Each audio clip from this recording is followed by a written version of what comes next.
This is FE Peer Review. The date is the 1st of May 2021. Where's the edge? Triple exclamation point. Video by Sleeping Warrior. Misrepresentations, oversights, little cow far away.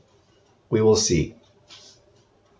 Riley, as a peer reviewer, it's not my job to do your work for you, to do the research you should have done or provide the documentation you should have provided. It's my job to review those things, not to do them. It's my job to point out the weaknesses and gaps in your work and to direct you to the resources you need to do your work better. That's what I'm doing here. There will be two parts to this video. In the first, I will address a serious flaw in Riley's analysis of this photo that undermines his assertions the photo does not indicate any drop due to Earth curvature. In the second, I will touch on a misstatement he made with regard to the presentation by Ranty, Roohif, and Catz. Sleeping Warrior put up a video in response to Ranty's Blackpool observation, pointing out an object he believes is a wind turbine, and based on that and the sizes of other elements in the photo, came to some sort of conclusion that he believes supports his belief that the Earth is flat. This is the object in question. He claims that it is a wind turbine next to Harlock Reservoir. My first impulse was to do what I'd done with this observation 9 months back, link above right in the description, and build a digital 3D model of it and see whether the photo matched a spherical or flat Earth. But as I got started looking into it, I found a couple of fundamental flaws in Riley's interpretation of what he is seeing. First, the wind turbine. If the white line in the photo is a turbine, it would have to be many hundreds of feet high. Riley states that this ridge line here is roughly 1,000 feet above sea level. That would make this this is the base of it here, so this is roughly 1,000 feet. That would make that turbine well into the 600 or 700 foot mark. It's not that high. The turbine is owned by High Winds Co-op. I can't find the full specs for it, but judging from the photos on their website, it is clearly not of that scale. This is High Winds Co-op. This is a little blog entry somebody wrote about that location there with the turbines. And we see them in the landscape here. It's called Harlock Reservoir and it's owned by High Winds Co-op. And here on this photo it says, on Thursday, December 1st, 2 High Winds board members donned safety harnesses and climbed the 66 meter to the top of the turbine tower. That's about 216 feet. So according to this, it would appear that the tower itself is about 216 feet. That's the kind of research Riley should have done. Try to find out the dimensions of these turbines. Basic. This is really, really basic. Back to my script. There are indeed several turbines in the area Riley is looking at, but the white line in the photo, whatever it is not one of those turbines, or at the very least, the image of it is so indistinct as to be highly unreliable in terms of scaling objects in the scene. That's the object there. It may perhaps be some kind of digital artifact or something else. If Riley intends to use it as a reference, he needs to clarify exactly what it is, where it is, its size, based on well-founded physical evidence. Now we come to the second element in this photo, the mountains behind. This is where Riley's claims fall flat. We see several peaks behind the so-called turbine. There's the turbine. There's a whole row of peaks. I've identified these on Google Earth. Riley claims the upper ridge line is at some 2,000 foot elevation, 2,000 foot, with this lower ridge at 1,000 and the turbine at 700. It's not. That upper ridge line is over 1,000 feet higher than that. We are seeing Scafell Pike, the highest point in England. We're looking at Google Earth and we see Scafell Pike, Broadcraig, and Ilcraig. We see down here Harlock turbine, the wind turbine. There are actually several of them in the vicinity, right in here, next to the reservoir. And we have down here Blackpool, the Stonehenge, and Southport, the car park. Scafell Pike, according to Wikipedia, has an elevation of 3,209 feet. Not 2,000 feet. Here's a clip from Google Earth. We see Scafell Pike at 3,209 feet, the ridge behind the turbine itself, and the line of sight. So here's Blackpool, here's something on the hill, here's a ridge of about 1,000 feet, which will be found on Google Earth, and there's Scafell Pike. Oh. Let's see. Yeah, that one there. That's Scafell Pike. So to recap, Scafell Pike is 3,209 feet, which makes this 2,000 foot business here useless. And the other important element in this observation is this fuzzy little white line business here. Anthony Riley is saying that it's the turbine by Harlock Reservoir. I think if I can zoom in here, whether the turbine is from here to here or from here to here, we don't know. Would be nice if we knew. Would be nice if Riley had figured that out. The ridge behind it is at roughly 1,000 feet.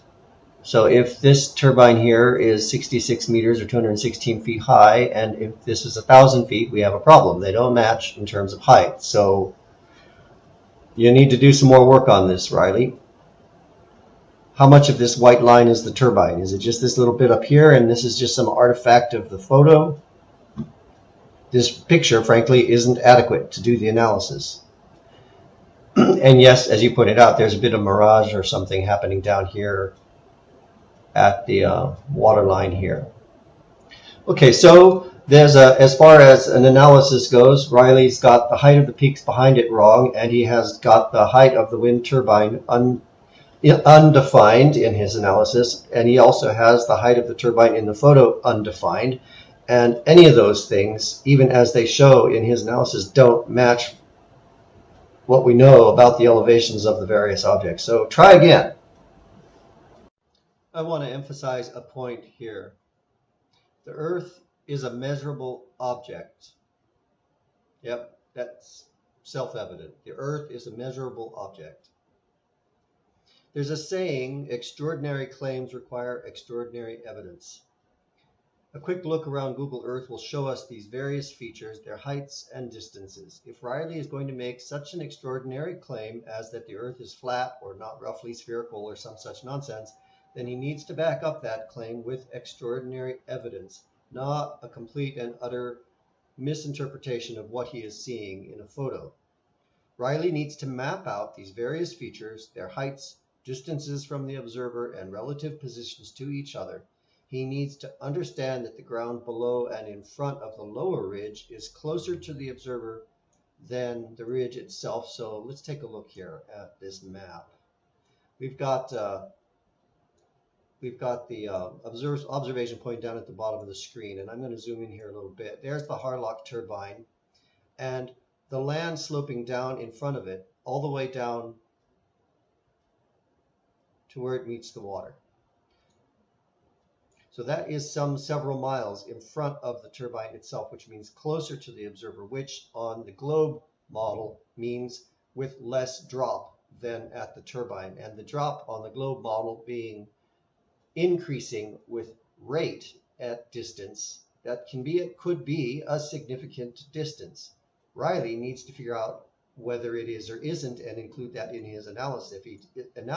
If he doesn't, he hasn't done an analysis. So there's Harlock turbine, there's the shoreline in front, there's the mountains behind. So Riley, get to it. Do some work. Do some real analysis. That means measurements. We're talking about the Earth, which, as I said before, is a measurable object. Now we'll move on to the second point, which has to do with a misstatement Riley made about Ranty, Roohif, and Catz's presentation.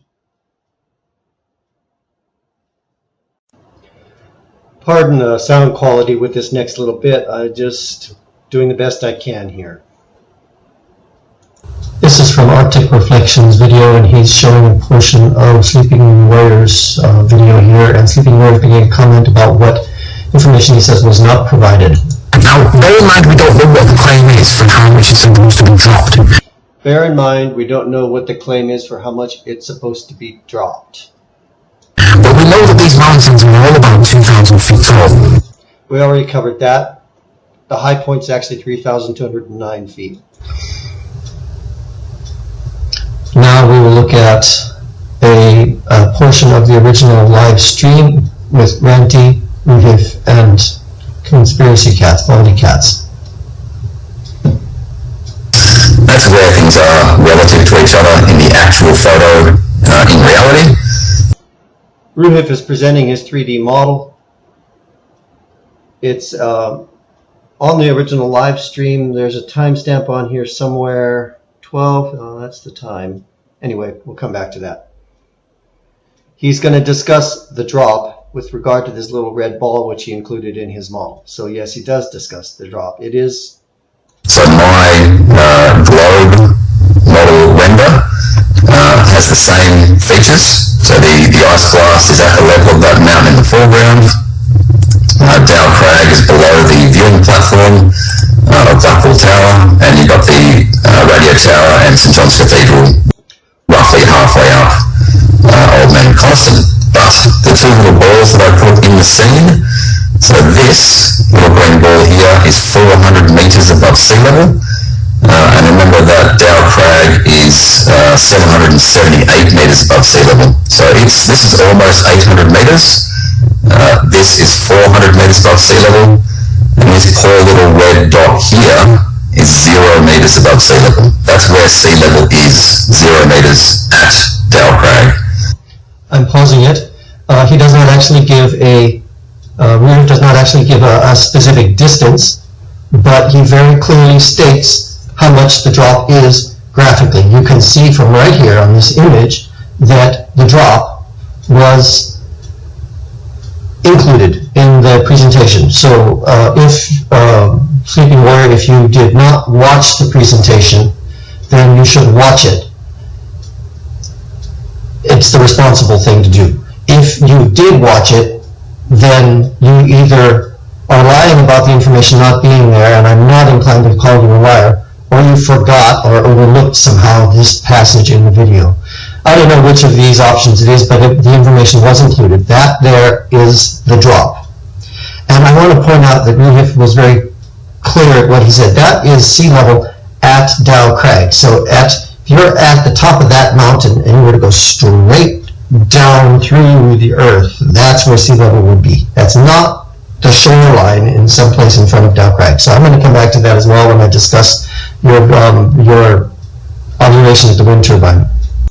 I've changed the sequencing of this video a little bit. I did this part earlier, but I already discussed that point. That's sea level at Dow Crag. 81.4 kilometres away. And that is obviously a problem for Flat Earth for obvious reasons. I will show you the render for a Flat Earth. Now I'm going to point out that we don't see the red ball in this image. The reason why we don't see the red ball is because it's directly below Dow Crag.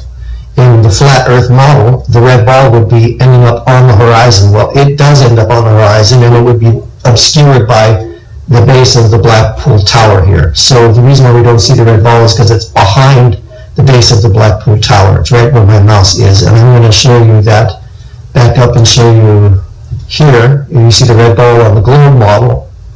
If you go straight up to the horizon line, you can see that it's aligned with the tower.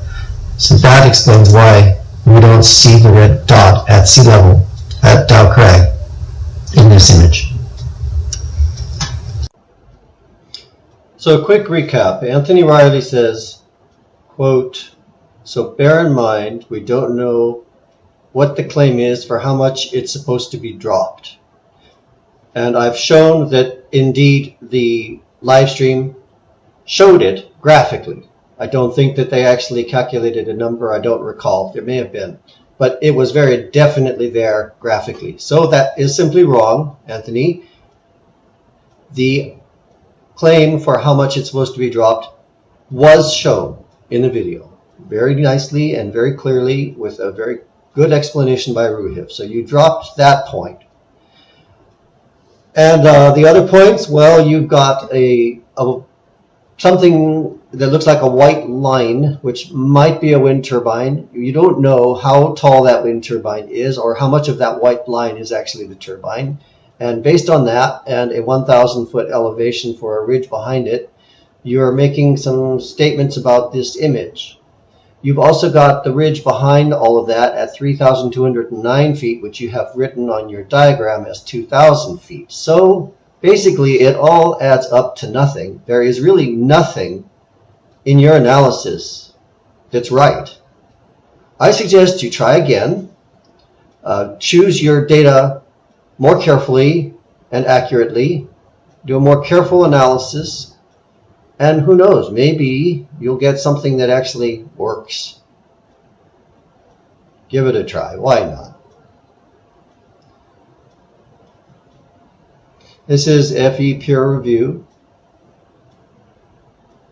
And I'm getting kind of bored of this, especially with Riley. It's like pretty pathetic.